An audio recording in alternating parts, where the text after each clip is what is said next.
Hello guys, welcome to my channel another blog. আশা করি তোমরা সবাই খুব ভালো আছো।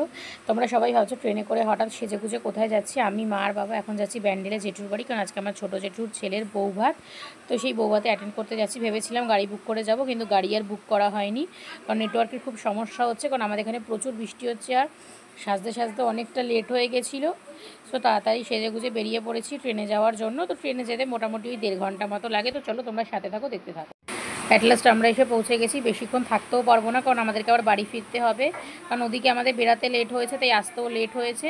তো চলো তোমরা ব্লগটার সাথে থাকো, সবটাই শেয়ার করব। বৌভাতে গেটের ডেকোরেশনটা তোমাদের সাথে একটু শেয়ার করলাম, ক্লিপের মাধ্যমে সুন্দরভাবে সাজিয়েছিল। আর এটা হচ্ছে আমার দাদা বৌদি প্রি ওয়েডিংয়ের ফটো। ওদের সাথে কোনো ভিডিও ক্লিপ নেওয়া হয়নি, কারণ ওরা গেস্ট অ্যাটেন্ড করছিল, আর আমরাও বাড়ি আসার জন্য খুব তাড়ায় ছিল। এটা হচ্ছে আমার দাদা বৌদির বৌভাতের মেনু। আমার দাদার নাম সাগর আর বৌদির নাম অনামিকা। আমি, মা, বাবা, দাদু প্রথম ব্যাচে 4 জনে খেতে বসে গেছিলাম, কারণ আমাদেরকে ফিরতে হবে, অনেকটা রাত হয়ে যাচ্ছিল।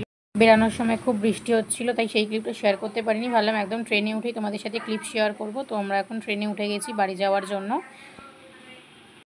আর এদিকে বাবা আর দাদু ট্রেনের মধ্যে ঘুমিয়ে পড়েছে। আজকের ব্লগটা এখানে এন্ড করছি। ঠাম্মার দাদু সকালবেলা চলে গেছিলো, দাদু আমাদের সাথে ফিরেছে, ঠাম্মা ফেরেনি। তো চলো, ব্লগটা কেমন লাগলো অবশ্যই জানিও। দেখা হচ্ছে তোমাদের সাথে পরের ব্লগে।